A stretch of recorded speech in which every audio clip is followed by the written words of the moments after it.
नमस्कार, मैं सुधांशु आपका फिर से स्वागत करता हूँ ट्रांसम्यूट पे, जहाँ हम लोग मिलकर अपने शरीर को एक मंदिर बनाते हैं, जहाँ परमपिता परमात्मा की अंश हमारी आत्मा रहती है। हमारा ट्रांसम्यूट 100 सीरीज चल रहा है, जिसके स्टेप 2 पे आज हम लोग पहुँच गए हैं। स्टेप 2 है खाने को धीरे-धीरे होशपूर्वक खाना और खाने को साधारण खाना नहीं समझना, प्रसाद जैसा समझना और प्रसाद जैसा ही ग्रहण करना।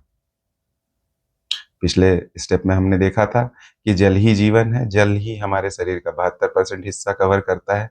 अगर हम लोग जल तत्व को शुद्ध कर लेंगे, तो हमारा शरीर जो है 70 से ज़्यादा 70% से ज़्यादा स्वस्थ हो जाता है। स्टेप 2 में हम लोग अपने खाने को, अपने अन्न को देखेंगे कि उसको कैसे हम प्रसाद बना सकते हैं, कैसे होशपूर्वक खा सकते हैं। पृथ्वी तत्व को अन्न जो है रिप्रेजेंट करता है। अन्न जो है पृथ्वी से उगा हुआ है, पृथ्वी तत्व को रिप्रेजेंट करता है। तो अगर हम लोग अन्न को प्रसाद के रूप में ग्रहण करें, तो हमारे शरीर में जो 12% पृथ्वी तत्व है, उसको भी सुधार सकते हैं। और ये जो हमारी जो बाहर की काया जो हमको दिख रही है, ये अन्नमय कोश, जिसको फिजिकल बॉडी बोलते हैं, ये पूरी फिजिकल बॉडी इसी अन्न से बनती है। तो अन्न को सुधारने मात्र से हमारी ये जो बाहरी बॉडी है, फिजिकल बॉडी, ये अपने आप सही होती जाती है। खाने के बारे में अगर सबसे पहला चीज़ अगर मैं बात करूँ, तो खाने के बारे में सबसे पहला चीज़ है कि आपको अपने शरीर के त्रिदोष जो होते हैं, कफ, पित्त, वात, इसके बारे में ज्ञान होना चाहिए। आप खाना अपने शरीर के प्रकृति के अनुसार खाएँ। अगर आप कफ प्रवृत्ति के हैं, तो उसके जैसा खाना खाएँ, उसके लिए जो सुगम है वो खाना खाएँ। अगर आप पित्त प्रवृत्ति के हैं, तो पित्त प्रवृत्ति के लिए बहुत ज़्यादा मसालेदार खाना खाना दिक्कत वाला हो सकता है, तो आप वैसा खाना ना खाएँ।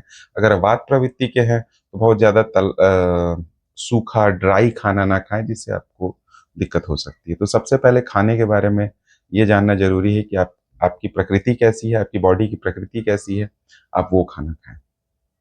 दूसरा चीज़, खाना जब भी आपके पास आए, तो उस खाने को धन्यवाद दें, उस खाना बनाने वाले को धन्यवाद दें, उस अन्न उगाने वाले को धन्यवाद दें। धन्यवाद की फ्रीक्वेंसी बहुत ही हाई होती है। होपोनोपोनो में हमने देखा है कि धन्यवाद देने से मतलब धन्यवाद एक मैजिक वर्ड है। आप थैंक यू बोलते के साथ आपके अंदर से एक हाई फ्रीक्वेंसी, हाई वाइब निकलती है और वो खाने तक जब जाएगी, तो खाने की भी वाइब्स को चेंज करेगी, उसको अच्छा बनाएगी, उसको हमारे शरीर में ग्रहणशील होने के लिए बनाएगी। और आपने सुना होगा, जैसा आप खाते हैं, आप वैसा बन जाते हैं। जो भी अन्न आप खाते हैं, वैसे ही आप बनते जाते हैं। तो जब वो खाना आपका प्रसाद जैसा होगा, उसमें वो भावनाएँ होंगी, वो थैंक यू होगा, तो ज़ाहिर-सी बात है आपका शरीर भी अच्छा होगा। तो पहला चीज़ रहा हमारा कि खाना जब भी आपके पास आए, सबसे पहले उसको धन्यवाद देना है। उसके उगाने वाले को, उसके बनाने वाले को और इस खाने को, तीनों को धन्यवाद। दूसरा, खाना खाते समय होशपूर्वक खाना खाना है। इधर-उधर की बातें नहीं करनी है।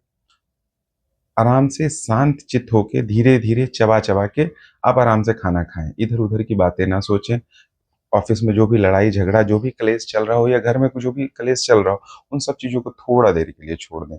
थोड़ा देर के लिए प्लीज़ खाना खाते समय अपना पूरा जो अ, अपनी आपकी जो पूरी चेतना है, जो पूरा अवेयरनेस है, उस खाने के प्रति लगाएँ। आप जो खा रहे हैं, वो क्या खा रहे हैं, कैसा बना है, सब चीज़ के लिए, उस खाने को बनाने में क्या प्रक्रिया लगी है, उन सब चीज़ों को धन्यवाद देते हुए अवेयर होके खाएँ। एक-एक चीज़ का टेस्ट लें, चावल कैसा है, दाल कैसा है, रोटी कैसी बनी है, सब्ज़ी कैसी बनी है, अचार, पापड़, चटनी जो भी है, उसका टेस्ट कैसा है। उसके टेस्ट को ज़रूर एक बार एक्नॉलेज करें। तो दूसरा चीज़ हमने ये देखा कि अवेयरनेस के साथ खाना है। तीसरी चीज़, खाते समय ज़्यादा बार चबा-चबा के खाएँ। अगर आप ओवर ईटिंग से बचना चाहते हैं और अ, कई लोगों को ये दिक्कत होती है कि हम जल्दी-जल्दी में बहुत ज़्यादा खा जाते हैं। अगर इन सब चीज़ों से बचना है, तो खाने को चबा-चबा के खाएँ, थोड़ा धीरे खाएँ। इससे आपका मन जल्दी भरेगा और आप कम खाना खाएँगे। क्या होता है कि हम लोग बहुत तेज़ी से जब खाना खाते हैं, तो मन हमारा नहीं भरता है। जैसे कुछ खाना बहुत अच्छा लगा, तो हमने जल्दी-जल्दी खाना खा लिया, तो हमारा मन नहीं भरता है और इसी चक्कर में हम लोग ज़्यादा खा जाते हैं। तो खाने को धीरे-धीरे खाएँ, चबा-चबा के खाएँ, 32 बार चबा के खाएँ। अच्छा, चबाने से एक चीज़ और होता है, हमारी सलाइवा जो है ना, वो निकलता है बहुत ज़्यादा। अगर आप कम चबाएँगे तो कम सलाइवा निकलेगा और डाइजेशन का पहला स्टेप ही हमारे मुँह में होता है। तो खाना यहीं से पचना स्टार्ट हो जाता है और खाना खाने के कण चबा के हम जितना छोटा कर देंगे, हमारे पेट में, स्टमक में जाके उसको कम मेहनत करना पड़ेगा। तो अगर कम मेहनत करना पड़ेगा और पीसेस बड़े रहेंगे तो गैस बनता है। जो लोग खाना चबा के नहीं खाते, उनको गैस बनने की बहुत ज़्यादा दिक्कत है। मैंने कई लोगों को देखा है, उनको कई बार बोला है कि प्लीज़ आप लोग थोड़ा चबा-चबा के खाइए, थोड़ा धीरे-धीरे खाइए। आपका शरीर वैसे ही स्वस्थ होने लगेगा। तो सबसे ज़्यादा ज़रूरी है धीरे-धीरे खाना, चबा-चबा के खाना, होशपूर्वक खाना।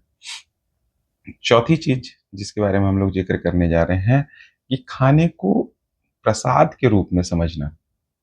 अब यहाँ पे समझने वाली बात ये है कि हम कोई भी चीज़ अपने प्रभु जी को जैसे अर्पण करते हैं, जैसे आपके घर में मंदिर है या बाहर मंदिर है, तो खाने को हम जब ले जाके उनको अर्पण कर देते हैं एक बार और उसको जब हम ग्रहण करते हैं, तो हमारे अंदर से एक भाव आता है कि हम प्रसाद ग्रहण कर रहे हैं।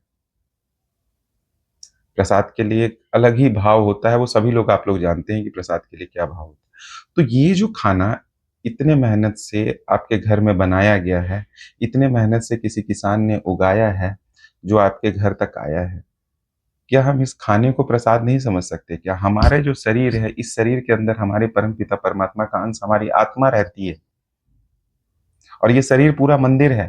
तो ये जो खाना आप खाने जा रहे हैं, यही प्रसाद है सबसे बड़ा। इससे बड़ा कोई प्रसाद नहीं है। तो इस खाने को प्रसाद जैसा ग्रहण करें। आपके केवल इस खाने को प्रसाद मानने भर से आपका ये खाना का टेस्ट बदल जाएगा। आप करके देखिए। एक बार सिंपल टाइप से खाइए और थोड़ा देर उसको उस खाने के सामने हाथ जोड़ के उसको प्रार्थना कीजिए कि अब आप मेरे लिए प्रसाद स्वरूप हैं और मैं आपको ग्रहण करने जा रहा हूँ। आप देखेंगे कि उस खाने का टेस्ट चेंज हो गया है। कल तक जिस खाने से आपको गैस एसिडिटी होती है ना, उसी खाने को अगर आप ये भाव दे देते हैं, तो उससे आपका जो है बहुत सारा गैस एसिडिटी की दिक्कत होना भी बंद हो जाएगी।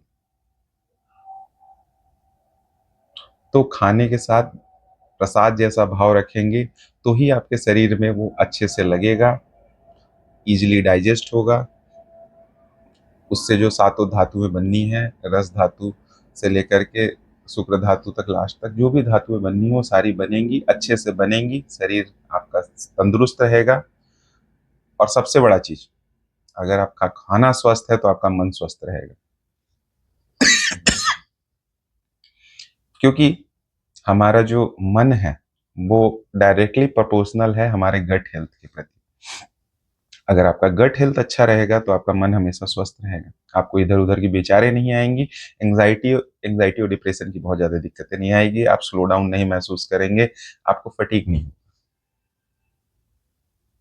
तो ट्रांसम्यूट 100 का जो स्टेप 2 था, अवेयर होके खाना खाना, जागरूकता के साथ खाना खाना, धीरे-धीरे खाना और खाने को प्रसाद समझ के खाना। यही आज इस वीडियो में हमने समझा है। आशा है मेरी बात आपको समझ में आई होगी। हमारे साथ जुड़े रहिए ट्रांसम्यूट 100। एक ये मुहिम है जहां हम अपने शरीर को स्वस्थ बनाते हैं, अपने मन को शक्तिशाली बनाते हैं और अपने आप को प्राणवान बनाएंगे। धीरे धीरे करके हम अपनी चेतना का भी उत्थान करेंगे, जो कि मानव जीवन का परम लक्ष्य है। इसी सोच के साथ मैं आपके अंदर बैठे परमात्मा को प्रणाम करता हूँ, धन्यवाद देता हूँ। हमारे वीडियो को देखने के लिए बहुत बहुत धन्यवाद। जुड़े रहिए ट्रांसम्यूट 100 सीरीज के साथ। नमस्कार।